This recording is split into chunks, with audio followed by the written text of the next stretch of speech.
मंच पर हमारे तमाम वरिष्ठ नेता और आप सब, संडे के दिन आप सबको हमने तकलीफ दी, उसके लिए माफी। लेकिन मुद्दा ऐसा ही, महाराष्ट्र के लोगों के मन में दर्द है, पीड़ा है, गुस्सा है, और वो सिर्फ महाराष्ट्र के मन का गुस्सा नहीं है। मैं दिल्ली से आया हूं, पूरे देश के मन में गुस्सा है, पूरे देश के दिल में दर्द है। कोई सिर्फ राजे की मूर्ति नहीं टूटी, हम सबका जो राजे से प्रेरणा लेते हैं उनका दिल टूटा, आप सबका दिल टूटा। प्रधानमंत्री आए, आप सबके दबाव से माफी मांगी, लेकिन किस तरह की माफी? जैसे कोई पत्थर मार रहा हो ऐसी माफी। कभी हमने ऐसी माफी सुनी नहीं, जिस तरह का गुस्से से माफी मांग रहे थे, जैसे पता नहीं क्या एहसान कर रहे हैं महाराष्ट्र जनता पर। कोई राजे सिर्फ महाराष्ट्र के नहीं है, जैसे भगवान राम सबके हैं वैसे ही छत्रपति शिवाजी महाराज हम सबके हैं। और जो काम मुगल नहीं कर पाए, उनको तोड़ने की कोशिश मुगलों ने की, नहीं कर पाए, वो इन बेईमानों ने कर दिया। मैं इनको बेईमान इसलिए कहता हूं कि कहीं तो कुछ तो छोड़ देते, इसमें भी भ्रष्टाचार। नाना साहेब कर्माकर 1921 में मूर्ति बनानी शुरू की, 7 साल लगे मूर्ति बनाने, राजे की मूर्ति बनाई। 1928 में वो मूर्ति खत्म हुई। पुणे में आज भी वो मूर्ति लोग देखने आते हैं। कोई और नाना साहेब कर्माकर को पद्मश्री दिया पंडित जवाहरलाल नेहरू ने 1962 में, वो ऐसी मूर्ति बनी थी। 7 साल लगे उस मूर्ति को बनने। इनको इतिहास नहीं मालूम। मैं मराठी थोड़ी बहुत समझता हूं।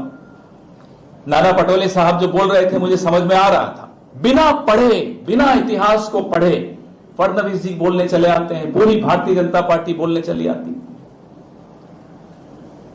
महाराष्ट्र के साथ धोखा हुआ, और धोखा सीधा प्रधानमंत्री ने किया। क्या जरूरत थी? सितंबर में आप किसी को काम देते हो, एक नौसिखिए को काम देते हो, दिसंबर में 3 महीने में मूर्ति बन जाती। जल्दबाजी क्यों थी? क्योंकि लोकसभा का चुनाव, लोकसभा का चुनाव आ रहा था। अयोध्या में राम के साथ में यही किया। भगवान राम के वहां मंदिर में पानी गिर रहा है, संसद में बाल्टी लगानी पड़ गई।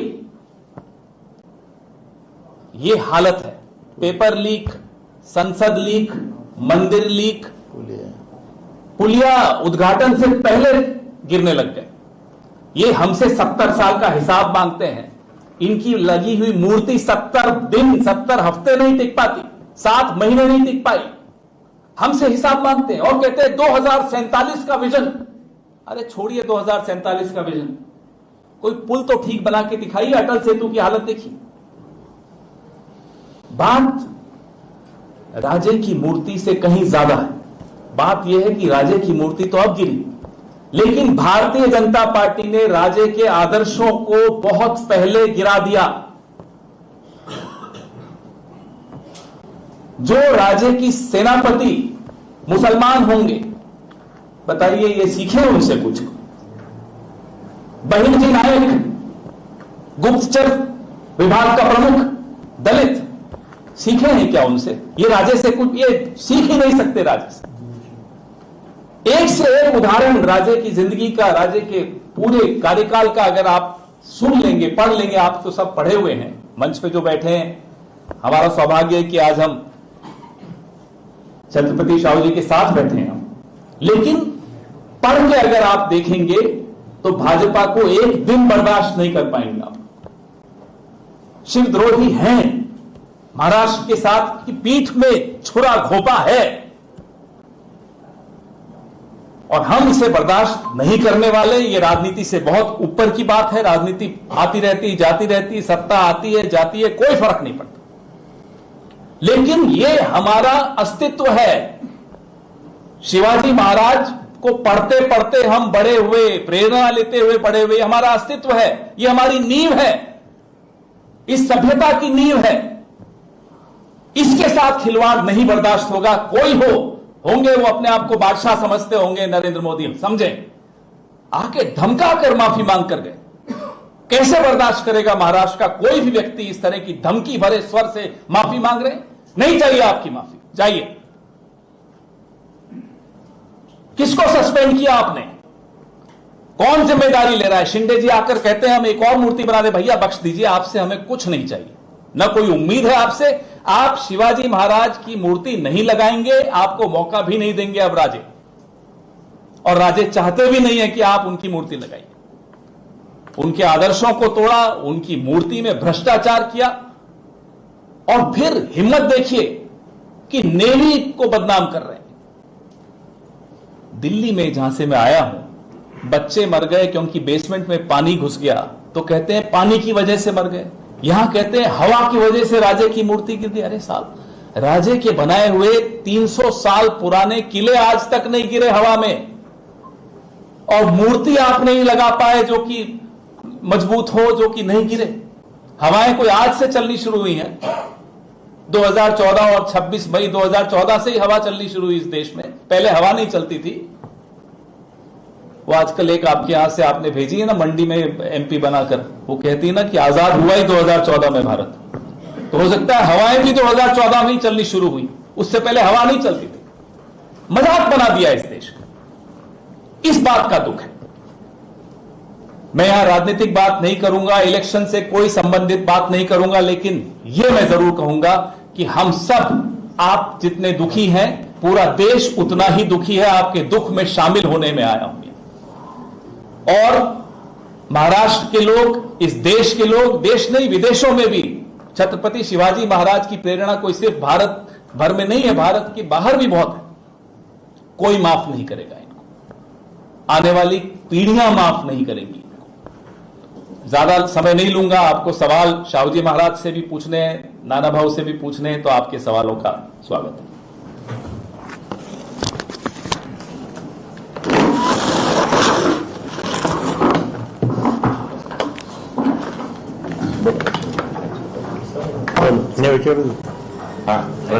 आज त्यांनी जो मुद्दा मांडला की काँग्रेसने खोटा इतिहास सांगितला महाराजांच्या संदर्भात, सुरत लुटीच्या संदर्भात खोटा इतिहास सांगितला, तुमचं काय मत आहे? आणि नेहरूंनी सुद्धा तशाच पद्धतीने महाराजांचा अपमान केला होता. ते काय आहे की पूर्वीच्या शतकामध्ये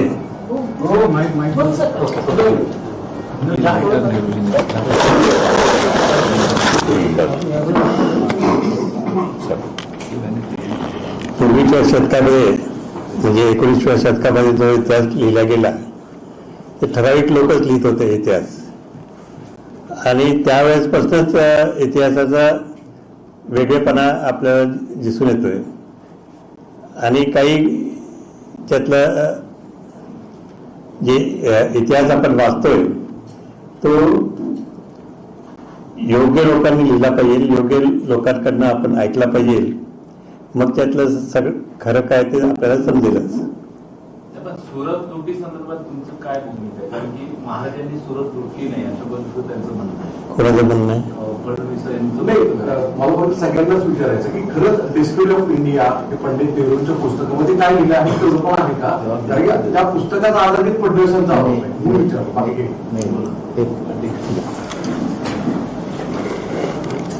हिस्टरी ऑफ इंडिया पुस्तकामध्ये त्याच्यामध्ये काही ऍडिशन त्याच्यामध्ये झालेलं आहे, कारण की पंडित जवाहरलाल नेहरू हे जेलमध्ये होते, ते त्यांना माहिती नाही, कारण स्वातंत्र्याच्या लढाईत त्यांचं काही योगदान नाही आहे, त्याच्यामुळे त्यांना ते माहिती नसेल. आणि त्यांनी जेव्हा देशातल्या प्रत्येक पॉईंटचा जेलमध्ये सदुपयोग करण्यासाठी त्यांनी डिस्कवरी ऑफ इंडिया पुस्तक लिहिलं. त्याच्यामध्ये छत्रपती शिवाजी महाराजांचाही बद्दलची त्या ठिकाणी भूमिका मांडलेली आहे. पण जेव्हा छत्रपती शिवाजी महाराजांना जेव्हा पंडित जवाहरलाल नेहरूजींना कळलं की माझे काही मुद्दे त्याच्यामध्ये चुकीचे आले आहेत, त्यांनी 1936 मध्ये, त्यांना अजून ते पत्र नसेल त्यांच्याजवळ, मी पाठवतो 1936 पंडित जवाहरलाल नेहरूंचं, ते त्यांनी त्याच्यामध्ये लिहिले की ही जे काही पॉईंट्स आहेत त्याच्यामध्ये मी रिसर्च न करता लिहिलं गेलेलं आहे, आणि त्याच्यामुळे माझे ते शब्द वापस घेतो. आणि त्या पद्धतीचं एक पत्र 1936 मध्ये पंडित जवाहरलाल नेहरूजींनी त्या ठिकाणी लिहिलेलं आहे. ते पत्र त्यांच्याजवळ नसेल तर मी त्यांना अजून पाठवतो. एक दुसरा महत्वाचा प्रश्न असा आहे की ही जी खोटं बोला आणि भेटून बोला हे भाजपसाठी काही नवीन नाही आहे ना, हे तर पहिल्यापासूनच जुनच आहे. त्याच्यामुळे चुकीचा काहीतरी इतिहास मांडायचा, कारण की इतिहासाचं काही यांचं घेणं देणंच नाही आहे. ज्या लोकांचं इंग्रजांशी संबंध होते तेच या देशात राहावे असं वागणारी काही लोक होती, त्यांच्याशी कोणाचा संबंध होते. मी काही यांचा इंग्रजाशी संबंध असं म्हणणार नाही, पण जे काही होतं, काही डीएनए अजूनही देशामध्ये वाचलेले आहेत की त्यांना असं वाटतं की देशातलं स्वातंत्र्य संपलं पाहिजे आणि स्वातंत्र्य संपलं पाहिजे असं वाटत असतं. त्यामुळे ते त्या पद्धतीचं वागतात आहेत. लोकशाहीच्या मार्गाने सत्य द्यायचं आणि ज्या लोकांनी छत्रपती शिवाजी महाराजांचा राज्याभिषेक करायला विरोध केला त्यांचं समर्थन करतात नाही लोक. आपटे कोण आहे ज्यांनी आता मूर्ती बांधली, त्याचा काय संबंध होता, काय अनुभव नाही, काही नाही, फक्त तो त्या लाईनचा आहे.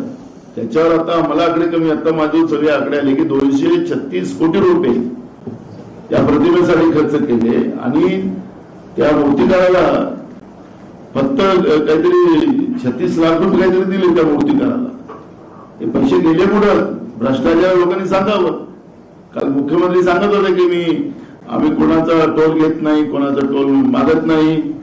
अरे कमिशन खोटी डायरेक्ट आहे ना तुमची, आणि हा आपटे कोणाचा मित्र, त्याचं उत्तर का देत नाही? झालेल्या चुकीचं त्यांनी खरं तर काय झालं की कोणाचं नाक कटते ना, नाक कटल्यानंतर त्याला नाक दाखवायचं नसतं म्हणून तो नाक घासत निघतो. यांचं खरं तर नाक कापलं गेलेलं आहे. म्हणून ते आता आज आम्ही शिवाजी महाराजांच्या समर्थनार्थ हे काढलेला होता. त्या ज्यांनी अपमान केला त्यांना पनिशमेंट मिळालं पाहिजे ही भूमिका होती. आमच्या मोर्चाला प्रतिमोर्चा काढतात, याचा अर्थ काय? नाक तर कापून टाकलं या लोकांनी, आता राहिलं काय तुमच्याजवळ? त्याच्यामुळे फेक नेरेटिव्ह न टाकण्यापेक्षा वस्तुस्थिती लोकांमध्ये मांडली पाहिजे आणि त्या पद्धतीनं पुढे गेलं पाहिजे. पण ते मानायलाच तयार नाही. मेरे मुर्गे की एकटा अशी परिस्थिती आहे. हिंदीमध्ये याचं विश्लेषण प्रॉपर मांडतील. आपने भी पूछा छत्रपति शिवाजी महाराज से भी और हम सबसे नेहरू जी की किताब पढ़ी. मुझे पहली बात पर बड़ी हैरानी हुई कि देवेंद्र फडणवीस जी पढ़ते भी हैं, पढ़ना आता है उनको, ये मुझे सुनकर अच्छा लगा, लेकिन उन्होंने पूरा नहीं पढ़ा. 26 मार्च 1936 को नेहरू जी ने एक पत्र लिखा टीआर देवगिरीकर को इसी विषय में कि साहब मैंने जो किताब लिखी थी पहली एडिशन वो जेल में लिखी, जहां मेरे पास रेफरेंस मटेरियल नहीं था, लेकिन मेरी जो दूसरी एडिशन है मैं चाहता हूं आप जैसे दोस्त जो सुधार करना चाहते हैं, जो अपने इनपुट देना चाहते हैं वो दीजिए ताकि मेरी दूसरी एडिशन में मैं वो सुधार करूं. ये थे पंडित जवाहरलाल नेहरू. कोई धमका नहीं रहे थे. जब उन्होंने लिखा तो भी बड़े प्यार से लिखा कि साहब मेरे पास जेल में कोई सुविधाएं नहीं थी किताबों की, और इसलिए मैंने वहां बैठ के लिखा. 1936 की यह चिट्ठी यहीं के एक इतिहासकार को लिखी टीआर देवगिरीकर जी के नाम की, और उसके बाद एक और चिट्ठी लिखी, 2 चिट्ठियां उन्होंने लिखी श्री प्रकाश. ये 3 मई 1936 को लिखी. उसमें भी उन्होंने पूरा खुलासा किया कि साहब ये मुझे आप इनपुट दीजिए ताकि मैं अगली एडिशन में ये लिख सकूं. तो देवेंद्र फडणवीस जी को बार बार मैं इन सबको यही सलाह देता हूं, नेहरू जी का नाम भी लेने से पहले थोड़ा पढ़ना सीख लीजिए. और ये जो दिल्ली में बैठे हैं अपने आप को बादशाह समझते हैं, एक बौना है. पंडित जवाहरलाल नेहरू इंटेलेक्चुअल जायंट जिसको कहते हैं, एक बौना उनके पांव की मिट्टी के बराबर नहीं, वो उनसे मुकाबला करने जा रहे हैं. इसलिए उनकी बातों को आप हंस के टाल दिया कीजिए और फडणवीस जी को जरूर पूछिएगा कि आपने कब पढ़ी थी ये किताब, और 5-6 सवाल उस किताब से मुतल्लिक पूछ लीजिएगा. एक का भी जवाब अगर वो आपको दे दें तो ये चुनौती है.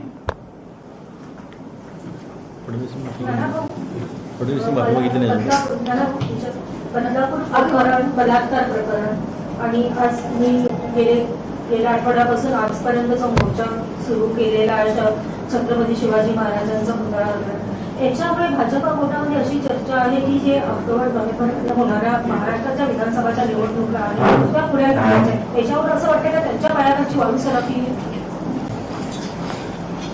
राज्यात त्यांचं सरकार आहे आणि कुठलेही कारण नसताना निवडणुका पुढे ढकलणं म्हणजे भाजप आणि त्यांची सोबती घाबरलेलं असं त्याचा अर्थ लागेल. त्याच्यामुळे पुन्हा ही घाबरट व्यवस्था खरा चेहरा लोकांच्या समोर आहे. तुम्ही बदलापूरचा इश्यू काढला, मी तुम्हाला माहितीसाठी सांगतो की जे मूळ आरोपी आहेत ते आपटे, अजून काय काय नाव, पाटकर, हे अशी लोक कुठे गेली? पाकिस्तानात आहे की कुठे आहे? महाराष्ट्रातलं पोलीस एवढं दमदम झालं की अजून त्यांना पकडलं नाही. या नारायणाला तुम्ही मोकाट का सोडताय? आणि त्यांचा सरकारी वकील तर वकिली अशी करतो की जसं ते सायकलचा मारा म्हणून सांगतोय. लाज तर वाटलं पाहिजे. कुठल्या दिशेला चाललेलं आहे महाराष्ट्र? त्यामुळे मी त्या बदलापूरचं नाही, आज महाराजांची चर्चा आहे त्याच्यामुळे मी त्याच्यावर आज आम्ही फार गंभीर आहोत. आम्ही सगळेजण महाराजांचा अवमान कोणीच सहन नाही, म्हणजे इतक्या दुःखी कष्टी मनाने आम्ही आज पुन्हा, कारण की महाराष्ट्राच्या 13 कोटी जनतेच्या भावना आहेत, त्या भावना मांडण्याच्या दृष्टिकोनातून आज मी मगाशी उल्लेख केला की छत्रपती शाहू महाराज असतील, शरद पवार साहेब असतील, वय त्यांचं तरी ते पैदल जायला लागलं. हे सांगायचं तात्पर्य की जनतेच्या भावना किती तीव्र असतील महाराष्ट्राच्या, आणि हे लोक गंमतखोरी करतात आहेत जे सत्तेमध्ये बसलेले आहेत. अजूनही फडणवीसांनी माफी नाही मागितली, केवढा घमंड आहे. तर त्याच्यामुळे आम्हाला त्यांच्याबद्दल फार काही बोलायचं काही संबंध नाही. पण जी काही आज महाराष्ट्राच्या जनतेची भावना आहे, नव्हे तर देशात नव्हे तर जगामध्ये शिवप्रेमी जे आहेत त्यांच्या भावना तीव्र आहेत, या सरकारने समजलं पाहिजे. आणि नसेल समजत तो त्यांचा भाग. देवेंद्र फडणवीस यांनी आवाज केला आहे की अनिल पडलीवर जे प्रचार प्रमुख होते त्यांनी मुख्यमंत्री लाडकी बहीण तुमचा कार्यक्रम झाला. उद्धव ठाकरे म्हणाले की हे या सरकारला गेट आउट ऑफ इंडिया केलं पाहिजे. तर त्याच्यावरती मुख्यमंत्री म्हणाले की तुम्हाला 2 वर्षापूर्वीच गेट आउट केलंय जनतेने. महाविकास आघाडीलाच 2 वर्षापूर्वी गेट आउट केलेला कोणी केलं? खोक्यांनी केला. बरोबर आहे, ते बरोबर म्हणाले. एकनाथ शिंदे एकदम परफेक्ट बोलतात. आजकालचं काय त्यांचं तर ते प्रवचनकारकच झाले आहेत आता, आणि त्याच्यामुळे ते बरोबर म्हणाले. पण कोणी पळवलं? खोक्यांनी पळवलं. आणि खोके कुठून आणले? भाजपजवळ एवढा पैसा आला कुठं? एकनाथ शिंदेजवळ आला पैसा कुठं? 50 कोटी रुपये द्यायचे. त्यामुळे हे कमिशन खोलीच आहे. छत्रपती शिवाजी महाराजांच्या प्रतिमेमध्येही तुम्ही कमिशन खाल्लेलं आहे. हेच खोक्याचं उदाहरण आहे. आता जनतेच्या दरबारात तुम्हाला परवाच्या लोकसभेमध्ये तुम्हाला गेट आउट केलं ना, ते काय नाही बोलत आहे तुम्ही.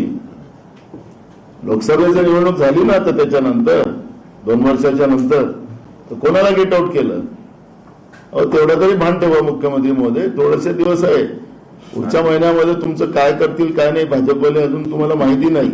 पुढचा महिना वाजून वाट बघा सुप्रीम कोर्टाचा काय निकाल येतो. खैरे म्हणतायत की शिवरायांचा पुतळा पडला पण अजून राज्यात दंगली कशा बाजूला चंद्रकांत खैरे म्हणाले शिवरायांचा पुतळा कोसळलाय आणि दंगली हे बघा त्यांचं व्यक्तिगत मत असेल, पण छत्रपती शिवाजी महाराजांनी महाराष्ट्रामध्ये आणि देशामध्ये हा संदेश दिला होता की सगळ्या जाती धर्माच्या लोकांनी सामंजस्याने राहावं. स्वतः छत्रपती शिवाजी महाराजांनी स्वतः मुद्दावून उल्लेख करतो आहे, त्यांचा अवमान त्यांच्या राहत्यांनी झालेला आहे. त्यांचा राज्याभिषेक केला जात नव्हता. गागाभट कशाने, हाताच्या अंगठ्याने केला राज्याभिषेक, कशाने केला हे माहीत आहे. शिवाजी महाराजांनी, छत्रपती शिवाजी महाराजांनी जो अवमान सहला राज्याच्या जनतेसाठी, आणि तोच संदेश आम्ही घेऊन जातो. आम्हाला दंगली करून घ्यायच्या नाही महाराष्ट्रात.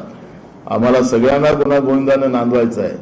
त्यामुळे महाराष्ट्र, छत्रपती शिवाजी महाराजांचा महाराष्ट्र हा नेहमी एकात्मतेचा संदेश देणारा राहणार आहे. सर ते मला प्रश्न अनिल पडलीवर तुमचे प्रचार प्रमुख होते, त्यांनी लाडकी बहीण योजना बनवावी त्यासाठी हायकोर्टामध्ये याचिका दाखल केल्या, फडणवीसांचा आरोप आहे. माझा प्रचार प्रमुख नव्हता त्यांचा काय, त्यांचं बॅलन्स बिघडलं असं दिसतं. त्यांच्याकडे हिशोब देण्याचं काम मी दिलेलं होतं.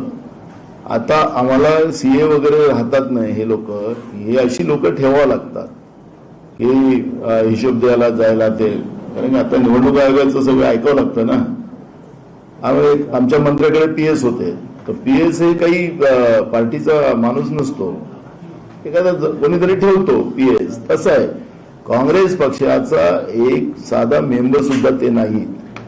त्याच्यामुळे ते आमच्या पक्षाचे मेंबर नसताना ते काँग्रेस पक्षाचे, ते आमच्याजवळ असे खूप लोक आहेत, त्यांच्याजवळही असे लोक आहेत. तर त्याच्यामुळे मी त्या दिवशीच सांगितलं, आम्ही लाडक्या बहिणी योजनेचा आमचा काँग्रेसचा कधी विरोध राहिला नाहीये, पण याच्यापेक्षा चांगली योजना आम्ही अजूनही सांगतो, रिपीट करतो. राहुल गांधीजींनी जे कर्नाटक, तेलंगणा, हिमाचल अशा अनेक राज्यात ज्या ठिकाणी काँग्रेसचं सरकार आहे, तिथं महालक्ष्मी योजना जे सुरू आहे याच्यापेक्षा चांगली आहे. ती योजना आमचं सरकार आल्यानंतर चालू करू. या योजनेचा विरोध करायचं कारणच नाही. काँग्रेसकडून हे स्पष्ट भूमिका मांडली आहे. पण तुम्हाला कसं आहे, तुमच्या यांच्याजवळ दुसरा मुद्दाच नाही. अहो, लाडक्या दाजी तरी बघा ना, त्यांचे तर आत्महत्या करतात आहे शेतकरी, तरुण पोरं करतात आहेत, नोकरी लागत नाही म्हणून. महागाई वाढलेली आहे, लाईटचं बिल भरायला करंट लागायला लागला आता बहिणींना. हे अजून खूप साऱ्या गोष्टी आहेत, त्यांना त्याच्यातच नाचा तुम्ही, गुडफील तिथंच ठेवा, चांगलं आहे. फील गुडच मध्ये राहा तुम्ही लोक. माझा प्रश्न महाराजांसाठी आहे की ज्या प्रकारे शिवाजी महाराजांच्या वती ज्या प्रकारे राजकारण सुरू आहे, तर शिवाजी महाराजांची वंशाची म्हणून तुम्हाला काय प्रश्न आहे? राजकारण जे सुरू आहे, हे राजकारण नक्की सुरू आहे असं तुम्हाला वाटतं का? ही पहिली गोष्ट. या पुतळ्यावरून जे काही होतंय तर ते राजकारण आहे का? आणि जर ते होतंय त्याच्यात पण राजकारण काही दिसत नाहीये. जे घडलं ते चुकीचंच घडलं, आणि जे कशासाठी घडलं हे आपल्याला लक्षात आहे की 8 महिन्यापूर्वी त्याचं जेव्हा अनावरण झालं पुतळ्याचा, घाईघाईनी झालं आणि पुढे इलेक्शन होतं, त्या दृष्टीकोनातून त्यांना करून घेतलं त्यांनी, आणि आपल्याला रिझल्ट आपल्या पुढे दिसलाच आहे. आज नाही, मी महाराजांनी जे सांगितलं बरोबर सांगितलं. मगाशी आमचे राष्ट्रीय प्रवक्ते यांनी पण सांगितलं की हे जे बीजेपी आणि एकनाथ शिंदे ज्या पद्धतीने सांगतात की याच्यावर राजकारण चाललेलं आहे, ही घटना राजकारणाच्या पलीकडची आहे. ज्यांना राजकारणच करायचं आहे ते लोक असं हे नाही बोलतात. हे राजकारणाच्या पलीकडची आहे. ही दैवताचा अवमान आहे, या जनभावनेचा अवमान या लोकांनी केला. महाराष्ट्राच्या स्वाभिमानाला ठेच लावलेली आहे आणि त्यांना ते राजकारण सुचत आहे. कमिशन खायला राजकारण नाही समजलं का? भ्रष्टाचार करायला ज्यांना राजकारण नाही समजलं का? त्याचं उत्तर का देत नाही लोक?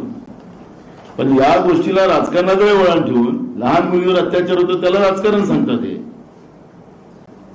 म्हणून मी आपल्याला सांगतो, तिथं बदलापूरमध्ये काही मंत्री पण गेले होते चमका करायला. त्या लोकांनी काय प्रश्न केला होता की हे घटना आमच्याशी झाली, दुसऱ्याची झाली तर काय होईल? आपल्याला तसं बोलता येत नाही. आखरी लोकांच्या जनभावना, लोकशाहीमध्ये जनभावना ह्या महत्वाच्या असतात, आणि जनभावनेला हे लोक राजकारण समजत असतील तर मग यांच्यासारखं गेंड्याच्या कात्रीपेक्षा जाड असलेल्या भावना यांच्या, त्याला काय आता बोथट झालेल्या त्यांच्या भावना. त्यामुळे याच्यावर काय प्रतिक्रिया द्यावी? त्यामुळे याला राजकारणात घेऊन जाऊ नका. छत्रपती शिवाजी महाराजांचं हे जो अवमान आहे, महाराष्ट्राच्या 13 कोटीचा अवमान आहे, स्वाभिमानाला ठेच लागलेला आहे. म्हणून हे राजकारणाच्या पलीकडे आहे, हे सगळ्यांनी ध्यानात ठेवलं पाहिजे. आणि म्हणून त्यांनी सुद्धा हे जेवढे लोकांनी पाप केले याच्यामध्ये त्यांना तातडीनं कारवाई करावी, ही आमची भूमिका आहे. आता कारवाई करायला काय अडचण आहे यांना? तो आपटे पण पळाला, जो मूर्तिकार होता तो कोणता, तोही पाकिस्तानमध्येच गेला असेल. मग हे सगळ्या गोष्टी जेव्हा होतात आहे, पुढे गेला का नाही पकडला अजूनपर्यंत? हे बदलापूरचे काय लोक नाही पकडले अजूनपर्यंत? काय चाललंय इथं? त्याच्यामुळे राजकारण कोण करते हे लोकांना कळत आहे ना. आणि फक्त विरोधकांना ते राजकारण करायचं सांगतात. विरोधकांनी कुठलं राजकारण केलं नाहीये. हे राजकारणाच्या पलीकडच्या जनभावना आहेत. मुलीवर होणारा अत्याचार, महाराजांचा अवमान, हे राजकारणाच्या पलीकडे आहे. आणि नाही समजत त्या लोकांना आता त्यांच्या तोंडाला कोण बंद करणार? ते काही बोलतात. जनतेच्या पैशाची उधळपट्टी चालू आहे. रोज कार्यक्रम करतात करोडो रुपये, आणि त्या कार्यक्रमामध्ये तुम्हाला सांगतो, जो कार्यक्रम शासकीय कार्यक्रम असतो त्यांचा शासनाचे पैसे खर्च होतात, त्या कार्यक्रमामध्ये जिथं 1 कोटी रुपये लागतात तिथं 10 कोटी खर्च करतात हे लोक. आणि तुम्हाला माहितीसाठी सांगतो, काल नागपूरमध्ये मला सांगत होते की सगळ्या शासकीय बसेस त्यांनी ताब्यात घेतल्या महिला आणण्यासाठी. शाळेत जाणाऱ्या मुलींसाठी बसेसच नाही, मुलांसाठी बसेस नाही. ते कोणासाठी करतात हे लोक? आणि कसं त्या प्रशासकीय व्यवस्थेच्या माध्यमातून महिला गोळा करतात ते पण सगळ्यांना माहिती आहे. त्यामुळे ज्या लोकांच्या बद्दल फक्त स्वार्थ असेल त्या लोकांना, त्यांना राजकारण फक्त राजकारण शब्द माहिती आहे. आणि म्हणून या घटनेला राजकारणात न नेता हे राजकारणातल्या पलीकडची घटना आहे. महाराष्ट्रातल्या मुली या शाळेतही अजूनही सुखरूप नाही. एक घटना नाही आहे बदलापूरची, रोज घटना आहे. आज पण 2 वर्षाच्या चिमुकलीला अपहरण करून घेऊन गेले. आज मी पाहिलं सकाळी पेपरमध्ये. काय चाललं काय या महाराष्ट्रात? त्याच्यामुळे ही जी काही परिस्थिती आज महाराष्ट्रातली आहे ही भयावह आहे. या परिस्थितीला राजकारणाकडे तुम्ही पण माध्यमांनी सुद्धा याला राजकारणाच्या दृष्टीने बघू नये. ही राजकारणाच्या पलीकडच्या घटना आज महाराष्ट्रामध्ये होतात आहेत. आमची भूमिका, याला आमचं कुठलंही राजकारण करायचा उद्देश नाही, पण ह्या महाराष्ट्रातल्या 13 कोटी जनतेच्या ह्या भावना आहेत, आम्ही त्या मांडू. आणि त्याला राजकारण बोलायचं असेल तर तो त्यांचं काम. मुख्यमंत्री अगर लगातार ये कह रहे हैं कि आप अगर गेटवे ऑफ इंडिया पे जाके आंदोलन करते हैं तो महाराष्ट्र की जनता ने आपको 2 साल पहले गेटवे ऑफ वहां से निकाल दिया है, तो क्या वो वजह रही उनका जो नैरेटिव है कि आपको तो पहले ही निकाल दिया, क्या लायक नहीं समझ? देखो, एकनाथ शिंदे जी हवा में है, हवा में बात कर रहे हो, उनका इश्यू है, पर सरकार खोके से आई थी, सरकार कमीशन खोरी के पैसे से आई थी, तो उसको जो 2 साल के पहले भगाया था तो खोके की सरकार आई. तो खोके की सरकार के बाद महाराष्ट्र में लोकसभा के चुनाव भी हो गए. तो लोकसभा के चुनाव में किसको भगाया गया? इनको तो तड़ीपार किया ही ना. अब गलती हो गई लोगों ने इनकी, थोड़े से सांसद चुना के दिया. तो अब लोगों को समझ में आ गया कि ये लोग तो धोखेबाज है, ये तो महाराष्ट्र के दैवत का भी अवमान करने वाले लोग हैं. अब तो आंदोलन चुनाव से क्यों भागे आप लोग? ये 1 नेशन 1 इलेक्शन बोलने वाले नरेंद्र मोदी जी लाल किले से इस बार दहाड़ रहे थे वो अपने स्टाइल में. तो देश के 4 राज्यों के चुनाव क्यों नहीं लिए साथ में? 2 राज्यों के क्यों लिए? 4 राज्यों के क्यों नहीं लिए? 1 नेशन 1 इलेक्शन की बात करने वाले. तो इसलिए जनता अब चुनाव के इंतजार कर रही है. चुनाव लगने दो, और चुनाव जल्दी लगना चाहिए, नहीं तो ये तो तिजोरी में बचे उच्चा वो भी पैसा जनता का पूरा उड़ा देंगे. ऐसी परिस्थिति है.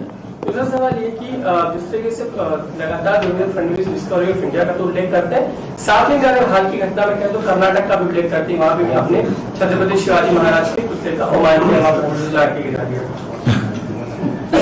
अभी उनके जो राज्यपाल थे यहाँ पर भगत सिंह कोश्यारी, उन्हें छत्रपति शिवाजी महाराज के बारे में क्या बोला? वो भूल गए. वो भूल गए.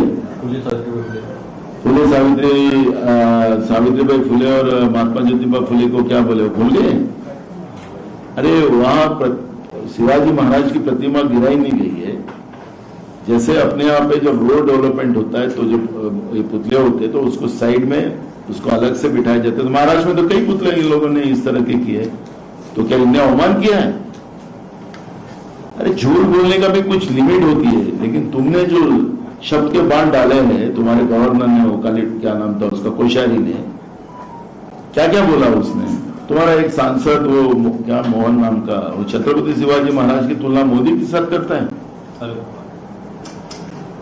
मोदी और छत्रपति शिवाजी महाराज की तुलना हो सकती है? जो इस तरह से अवमान करने वाले लोग, तो फडणवीस को कहिए कि वो भी संयम रखे. पता है गलती हो गई, उनको भी पता है हमारी अब गलती हो गई, लोग हमारे पे गुस्सा है, लेकिन फेक नैरेटिव ना डाले ना. हमारा सलाह है उनको भी, लोगों के जख्मों पे नमक मत डाले. लोग बहुत गुस्से में, अगर इस तरह का नमक जख्मों में डालेंगे तो उसके परिणाम उनको भुगतने पड़ेंगे. हम नहीं चाहते कि महाराष्ट्र में ऐसा कोई दंगा फसाद हो और कुछ नहीं. तो लोग कितना भी इनको Z+ लगाए, कुछ भी लगाए, लोग नहीं संभालेंगे। इसलिए जो है उसी बारे में चर्चा करे, इधर की उधर की बात न लाए, यही हमारा उनको सलाह है। वाड़वन डैम के वाड़वन पोर्ट में जब इनॉग्रेशन के बारे में प्रधानमंत्री तो दो बातें की। एक तो उन्होंने महाराष्ट्र की जनता की और महाराष्ट्र से माफी मांगी, साथ में उन्होंने भी कहा कि जो वीर सावरकर का अपमान करते हैं वो कभी माफी नहीं मांगते, हम देखिए हम तो माफी मांगते। देखो, वाड़वन बंधारा बंद बोलिए उसको, अडानी पोर्ट बोलिए उसको, वो गलत नाम बताते आप। मोदी जी का इंटरेस्ट उसमें क्या है वो आपको आने वाले दिनों में मिलेगा। वो वाड़वन बंदर नहीं, अडानी पोर्ट है वो। उनके लिए वहां के स्थानिक लोगों को बर्बाद करने की व्यवस्था वो बनाई। वो जो लोग जमा किए थे वो महाराष्ट्र के लोग नहीं थे, वो पालघर डिस्ट्रिक्ट के लोग नहीं थे, वो गुजरात से लोग लाए गए थे। और गुजरात में उस समय में बाढ़ चल रही थी, वहां लोग मर रहे थे, लेकिन उन्हें अपने स्वार्थ के लिए वो उधर मरने वाले मरे और इधर गुजरात से लोग लाके जमा कर वो लोग फोकस दिखा रहे थे। वहां के लोगों का जोरदार से विरोध था वहां पर, और लोगों ने कहा कि ये इसको रोका जाए। हमारे स्थानिक लोगों का विरोध है, हमारे पर्यावरण को खतरा है, मछुआरों का पूरा भविष्य यहाँ खत्म होने वाला है, आदिवासी का भविष्य खत्म होने वाला है, ये मांग वहां के लोगों की थी। और लोगों का वहां प्रेशर था कि मोदी जी माफी मांगो, ऐसी ये थी, इसलिए उन्हें गुस्से में माफी मांगी। अब रही सावरकर की तुलना और छत्रपति शिवाजी महाराज की तुलना, कैसे कर सकते आप लोग? कितना गुस्से में था, जैसे साहब ने कहा, इतने गुस्से में कहा उन्होंने। आज भी मैं देखता हूं उसके बड़े वीडियो उनके वायरल हुए हैं। स्टाइल ऐसा था कि मैं माफी मांगना ये मेरे स्वभाव का नहीं है, लेकिन अब चुनाव है इसलिए मैं मांग रहा हूं, चुनाव के बाद तो मैं देख लूंगा तुमको, ऐसा था वो। बाद में देख लो। और भगवान राम के मंदिर में अयोध्या में जो हुआ, पानी गिरा, लेकिन चुनाव हो चुका था, चुनाव हो चुका था। अयोध्या में जब पानी गिरा मंदिर में, माफी मांगी नहीं मांगी, क्योंकि काम निकल गया, चुनाव हो गया, हार गए वहां से। यहाँ पे राम जी का नाम भी नहीं लेते, अब तो नाम भी नहीं लेते, जो उनके बाद नहीं लिया। अभी जगन्नाथ महाराज जी का संसद जो कि मंदिर है लोकतंत्र का, वो टपक गया, हजारों करोड़ से बना हुआ, माफी मांगी नहीं मांगी। तो ये जो माफी है ये सिर्फ चुनावी माफी है। और जैसा कि अभी साहब बता रहे थे नाना भाऊ, एकदम जैसे मेरे शान में गुस्ताखी हो गई, मैंने ऐसे माफी मांगी, मैं माफी मांगता हूं। अरे भाई कौन हो, झुक के तो माफी मांगो साहब। कौन हुआ आप? क्या छत्रपति शिवाजी महाराज से ऊपर तो नहीं हो, उनके पांव के बराबर नहीं हो, मैं माफी मांगता हूं। अरे भाई थोड़ा ये परेश रावल से जो ट्रेनिंग लेकर बोलना सीखे हैं ना, ये बड़ी दिक्कत है। उन्हें समझ में नहीं आता कि कहां कैसे बोलना है। परेश रावल कहीं चूक गए बेचारे।